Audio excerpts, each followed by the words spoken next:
Bonjour à toutes et bonjour à tous, bienvenue dans cette vidéo où je vais vous présenter les calculs à réaliser pour déterminer la longueur d'onde d'une raie d'absorption ou d'émission à partir d'un spectre.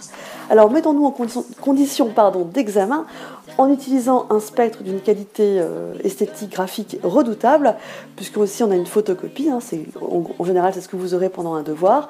L'essentiel est qu'on puisse avoir un spectre qui permet de bien distinguer le fond ici donc noir, et donc les raies qui sont ici blanches. Imaginons que l'on nous demande de déterminer la longueur d'onde d'une raie, ici par exemple celle qui est repérée par une petite flèche rouge, donc une raie de ce spectre.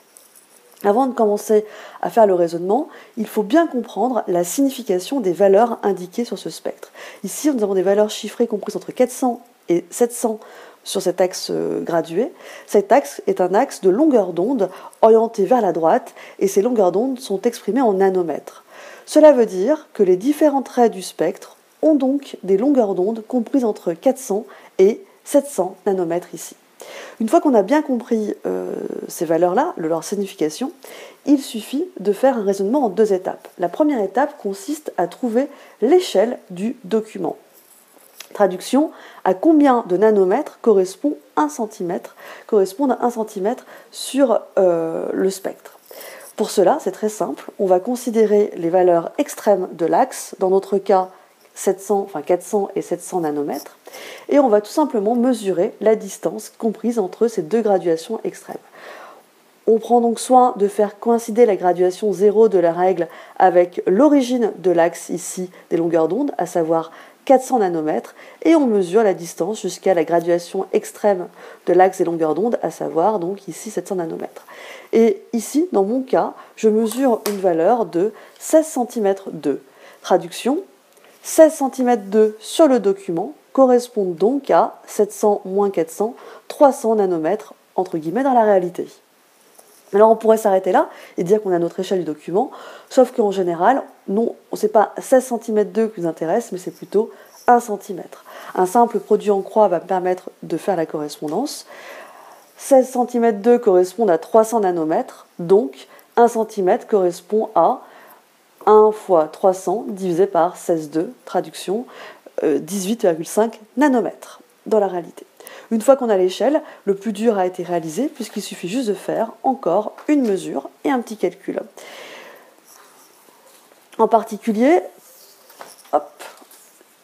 nous on s'intéresse à cette raie. Eh bien la deuxième étape, c'est les calculs. Il suffit donc de se dire à combien de centimètres cette raie se trouve de l'origine 400. Eh bien, même principe, on mesure la distance entre la raie qui nous intéresse et l'origine des axes ici 400, en prenant toujours soin de bien faire correspondre la graduation 0 avec la valeur 400 de l'axe. Si l'on mesure, ici dans mon cas, je trouve une valeur de, je cache ceci, 14 cm8. Donc 14 cm8, ça correspond à combien de nanomètres dans la réalité? Eh bien, il suffit de faire encore un petit produit en croix si vous n'êtes pas vraiment à l'aise avec ce genre de calcul. 14,8 fois 18,5 divisé par 1, et on trouve 274 nanomètres. Est-ce que cela veut dire que la raie ici a une longueur d'onde de 274 nanomètres? Certainement pas.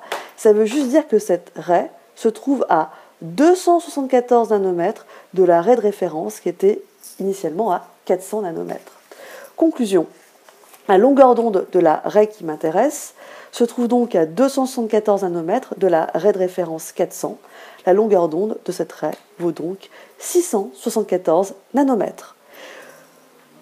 On peut noter que c'était proche de notre valeur estimée initialement au tout début de la vidéo. J'espère que ces petites pistes vont vous aider à être plus à l'aise avec ce genre d'exercice. Il ne vous reste plus justement qu'à vous entraîner. Je vous dis bon courage et à bientôt.